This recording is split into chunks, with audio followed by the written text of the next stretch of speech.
बहुत सहनशीलता चाहिए। बड़ी वस्तु प्राप्ति के लिए छोटी वस्तु में कहीं राजी ना हो जाए, पहली शर्त। जैसे किसी को 1 अरब रुपया चाहिए, 100 रुपया दिया जाए तो कैसा लगेगा?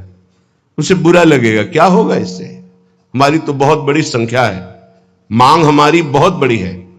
ऐसे ही भगवत प्रेम प्राप्ति के मार्ग के उपासक को ब्रह्म पद, देवराजेंद्र का पद और सम्राट पद, योग की सिद्धियां और मोक्ष पद, ये भी बहुत ऐसे लगता है 100 रुपये के समान। 1 अरब की प्राप्ति वाले को जैसे 100 रुपया, ऐसे ही प्रेम प्राप्ति वाले को ये सब लगता है। इसलिए कह रहे मुझे ये नहीं चाहिए। दीयमानम न गृह्णन्ति, देने पर भी वो नहीं लेते। बिना मत सेवनम जना, बिना मेरी सेवा के वो ये परम पद भी नहीं चाहते, मोक्ष भी नहीं चाहते। इसलिए पहले तो उपासक को यह समझना है कि हमें चाहिए क्या। भोग मिला, भोग भोग लिए, जैसी वृत्ति हुई वैसे ही चल दिए, जैसा मन आया वैसे ही क्रीड़ा कर रहे हैं। तुम्हारा लक्ष्य क्या है? प्रेम। इतना महंगा है प्रेम, प्राण दिए यह प्रेम न पइए, ऐसो महंगो आय सखीरी। तुम इतने सस्ते बिक जाते हो। रसेंद्री के भोग, जनेन्द्री के भोगों में अपना लक्ष्य भूल जाते हो। तुम प्रेम प्राप्ति कैसे कर पाओगे? जो भूमा सुख का अधिकारी बनना चाहता हो, अल्प सुख का त्यागी होता है। जो अल्प सुख में रमण करने लगता है, भूमा सुख के अधिकार को खो देता है। भूमा सुख परमात्म सुख। जिसकी बुद्धि इतनी प्रवीण है कि हमारा लक्ष्य है प्रेम, तो प्रेम के आगे कुछ नहीं,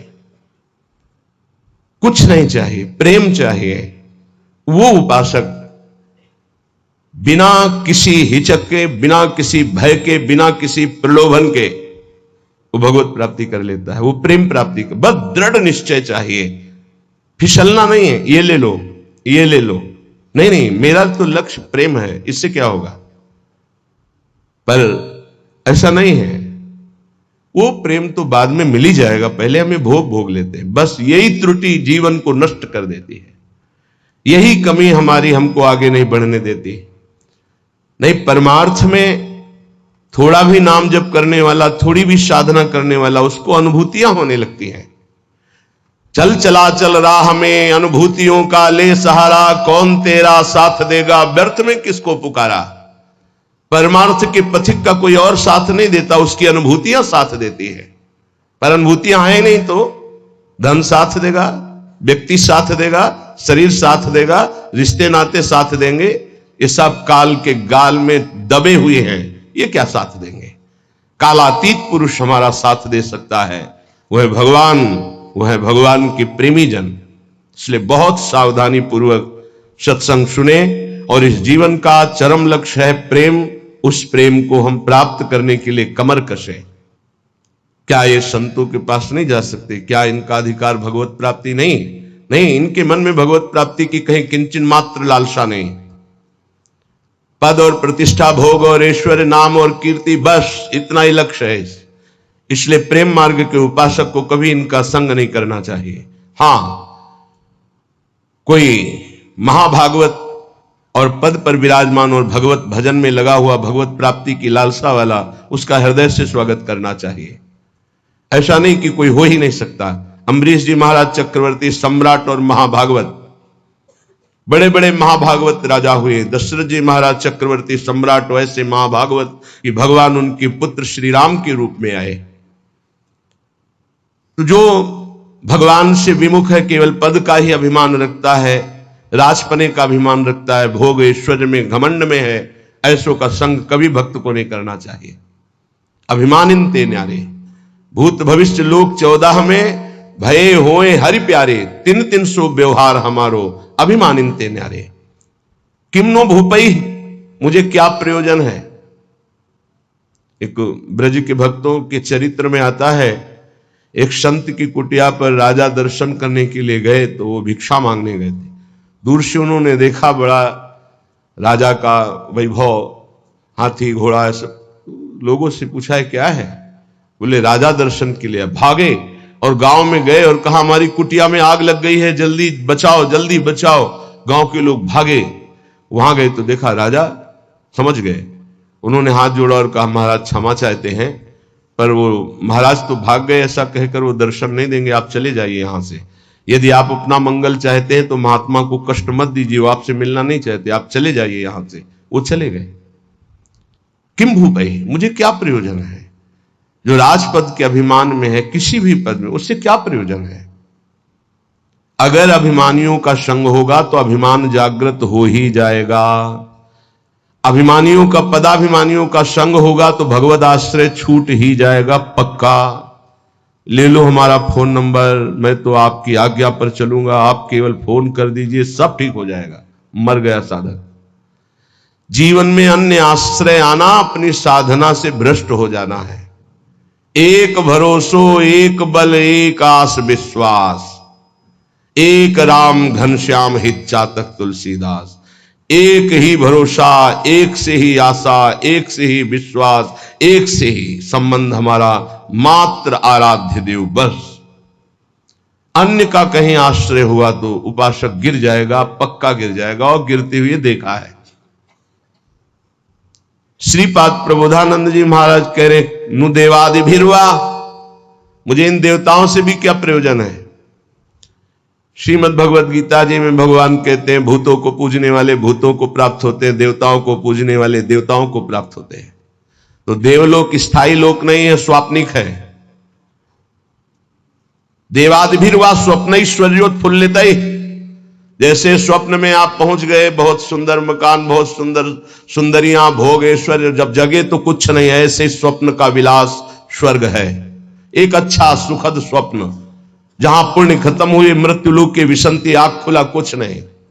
इसलिए मुझे देवताओं से भी क्या प्रयोजन है? क्या दे देंगे? क्या भगवान की प्राप्ति करा सकते हैं? क्या भगवत प्रेम दे सकते हैं? नहीं दे सकते। इसीलिए कहा गया, बड़े भाग मानुष तन पावा, सुर दुर्लभ सद ग्रंथन गावा। ये देवताओं को भी दुर्लभ है मनुष्य देव, क्योंकि इससे हम भजन करके भगवान को प्राप्त कर सकते हैं, वो नहीं। श्रीपाद करे, शून्यावलंबीर, कुछ आराधना करने वाले ऐसे हैं कि शून्य की उपासना करते हैं। अरे ध्यान ही करना है तो सच्चिदानंद भगवान के नाम रूप का ध्यान करो, समय सार्थक हो जाएगा। किम वैष्णवैर वापी, वैष्णव धाम वैकुंठ से भी हमारा क्या प्रयोजन है?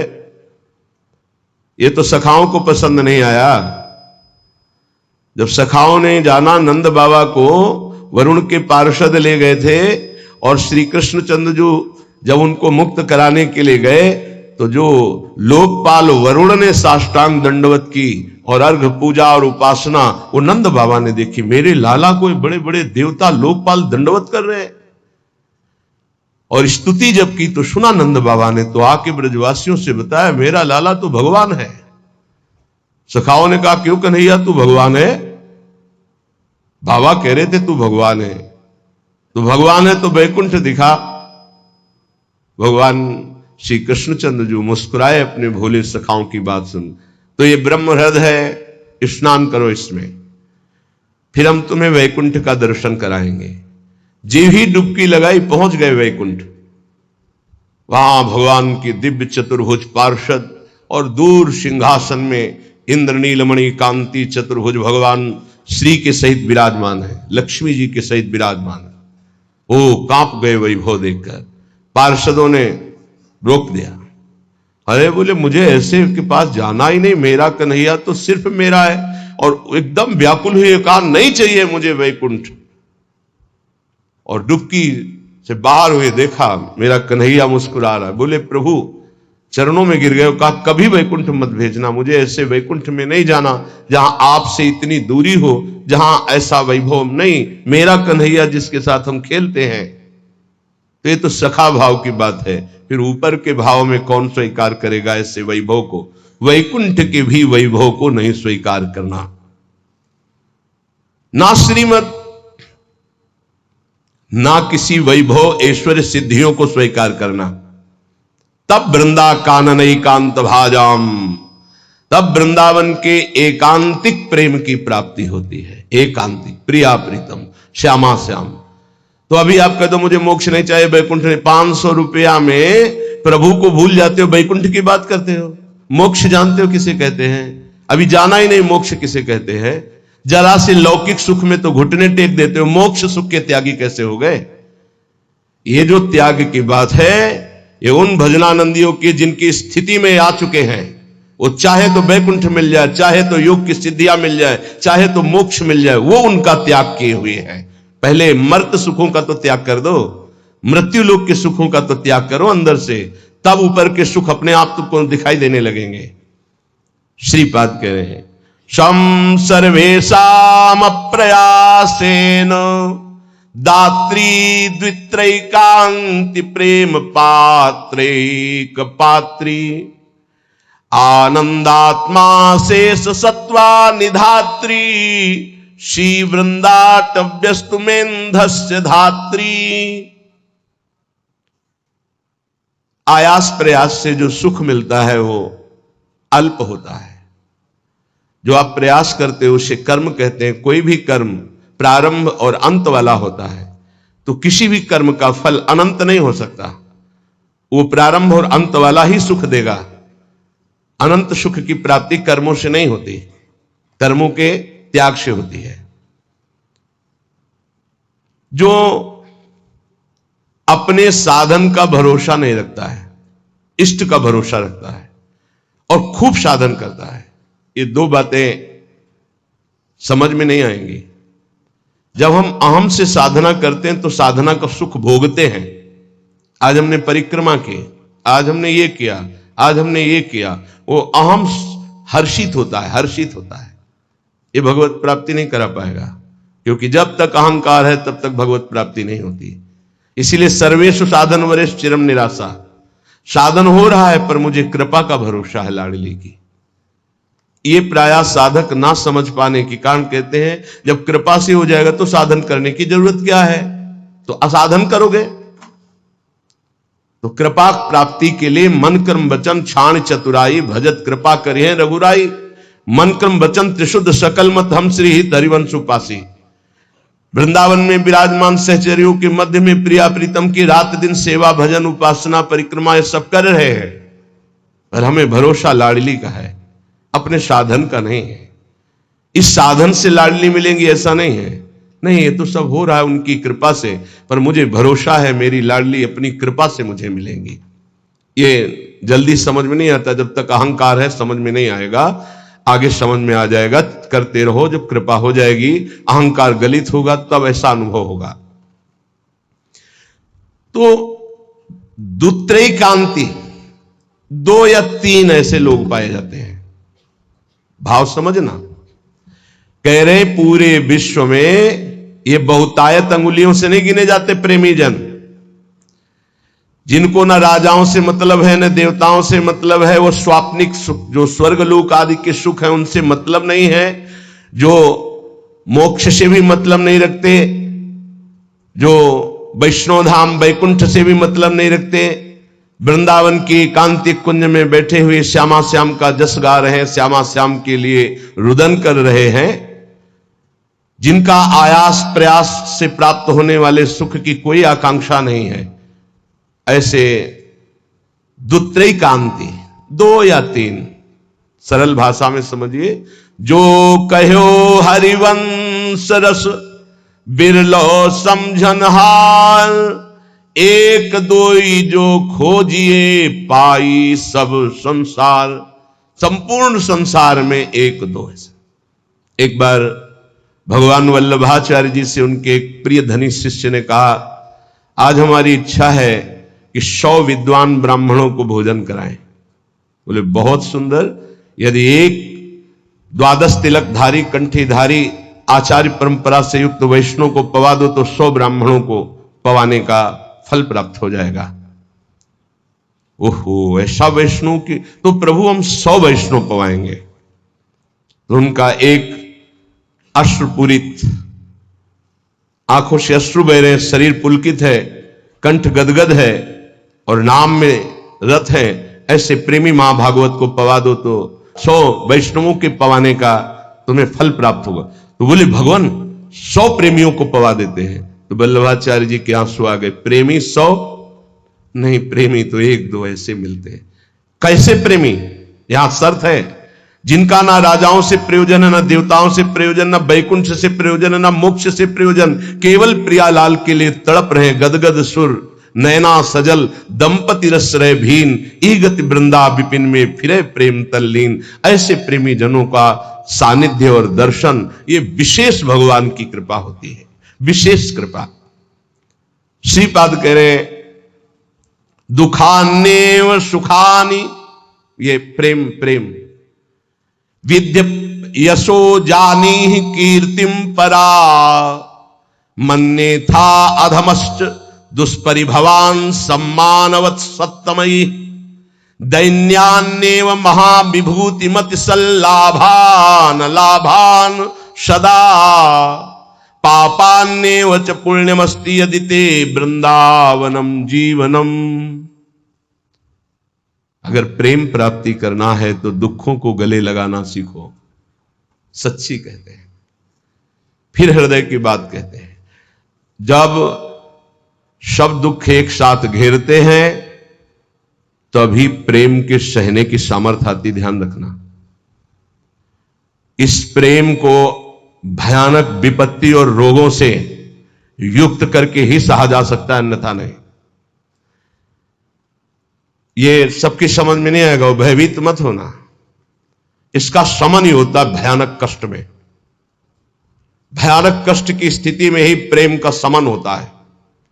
वो चाहे जैसे स्वस्थ शरीर वाला हो, जहां प्रेम का प्रादुर्भाव होगा, भारी बाहरी विपत्ति और आंतरिक, तभी वो प्रेम का शमन होता है, उसका पारा चढ़ता है और भगवान को अधीन कर लेता है।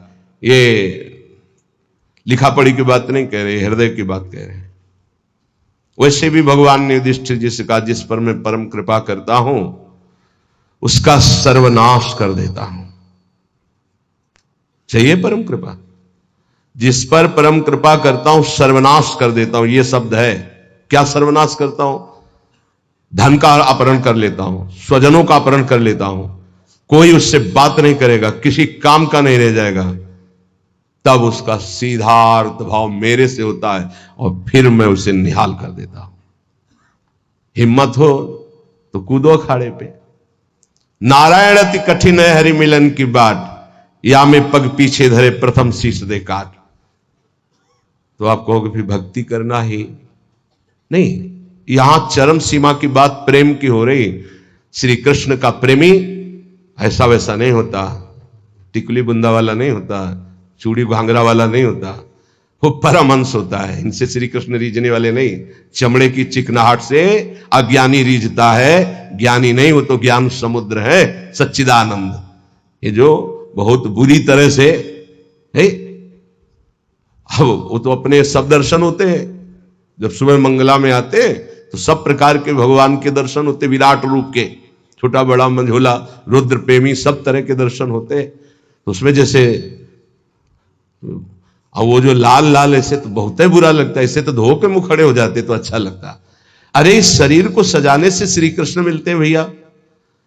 बढ़िया रज यमुना किनारे के मुंह में लगा के आते तो दर्शन मात्र से हृदय शीतल हो जाता, निष्पाप हो जाते हैं ऐसे दर्शन से। जैसे कुछ साधक ऐसे करके ऐसे दर्शन मात्र से निष्पाप हो जाओ, क्योंकि वो रज लगी जो शिव शनकादि की याचना करते हैं। कुछ ऐसे उपासक जिनको कहते हैं कि रज लगाइए मस्तक पर भरकर, तो उनको बेइज्जती लगती है। ऐसे पतला और गोरा चिकना शरीर रख लो, इसको रखे रहना, इसकी दुर्दशा होगी। अभी नहीं मान रहे हो ना? नहीं, बाल तो नहीं मुड़वा सकते, बाल नहीं, एक भी शरीर का कोई अंश तुम्हारा ठीक नहीं बचेगा, आग लगा दी जाएगी इस शरीर में जितना दुलार करते हो। मान ले, अभी मान लो तो जान जाओगे तो पा जाओगे, फिर कुछ पाना बाकी नहीं रहेगा। मान लो इस चमड़ी और दमड़ी से जिसने अपनी प्रीति हटा दी, वही प्रिया प्रीतम से प्रीति कर पाता है। रुपया, भोग, शरीर, यही बाधक है भगवत प्राप्ति में, यही समझना है। दुखान्य व सुखानि, इस मार्ग का उपासक दुख को सुख मान करके चलता है। ये बहादुरों का मार्ग है। हम तो धन्यवाद देते हैं कि आप ऐसा सत्संग सुन रहे हैं, नहीं तो प्राय इतना दान करो तो ये मिलेगा, इतना करो तो ये मिलेगा, यही सुनने के लिए तैयार है। लेकिन ये आप सुन रहे हैं, हमारे ऊपर बड़ी कृपा कर रहे हैं, क्योंकि आप सुन रहे हैं तो सुनाने का उत्साह बढ़ रहा है, नहीं इसे सुनने की योग्यता खो दी है। आज हमारी समाज सत्य सुनने की योग्यता खो दी है, क्योंकि अंदर मनमानी आचरण तो कौन सुनेगा इनको। शास्त्र रखे के रखे रह जाते हैं। सुनाने वाला चाहता है आपका मनोरंजन और आप चाहते हैं अपने मन का मनोरंजन। दोनों के तार मिल गए तो तालियां बजती हैं। यहां तालियां नहीं बजा सकते हो, यहां मन को बजाना पड़ेगा, यहां मन को भंजन करना पड़ेगा। और यहां बैठ के सुन रहे हो, इसका मतलब बड़ी कृपा है आपके ऊपर। जब द्रवई दीन दयालु राघो तो साधु संगति पाइए। दुखान्नेव सुखान विद्य अपयशो जानी ही कीर्तिम पराम। ध्यान से, प्रेम मार्ग के उपासक को जब दुख मिलता है तो सुख की प्राप्ति होती है पक्का, पर यह समझ में नहीं आएगा। भारी जब दुख की, आप क्या समझते हैं, भारी दुख की स्थितियों को देखा गया, तब जाकर के उस परम सुख में चढ़। ये बहुत वैज्ञानिक तरीके से अनुभव की बात कह रहा हूं कि पावर चाहिए ऊपर चढ़ाने के लिए। जैसे कोयला झोंका जाता है, उससे अग्नि बनती थी, तब इंजन में पावर से वो रेल चलती थी। बाष्प भाप जो है बटलोई के ढक्कन को उठा दिया, उसके ऊपर उसने 100 ग्राम वजन रखा, उसको उठा दिया, फिर आधा किलो वजन रखा, उसको उठा दिया। उसी से उसको लगा कि इससे तो बहुत बड़ा कार्य किया जा सकता है। तो ये कक्षा 4-5 की कक्षा में पढ़ाया गया था कि वो इंजन का निर्माण किया, कोयले की इंजन, उसी से रेल बनी। उसका हमें नाम स्मरण नहीं है, जेम्स वाट, हाँ ऐसे कुछ नाम। तो ऐसे ही आप बिल्कुल बिल्कुल ऐसे ही समझिएगा।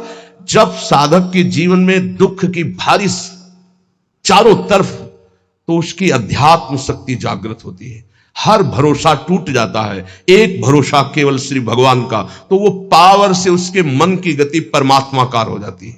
इसीलिए कुंती जी बहुत सोच समझ के कह रही, मुझे पग पग पर दुख चाहिए, क्योंकि दुख में तुम्हारे सानिध्य का अनुभव होता है। ये हम कृपा मनाते हैं, भगवान की कृपा मनाते हैं कि इसने वो बाजी जितवा दी जो कभी साधना में नहीं जीत सकते थे, कभी नहीं, कभी नहीं। ये खुद निज अनुभव ये कहूं खगेशा, वो भगवान ने जिता दी।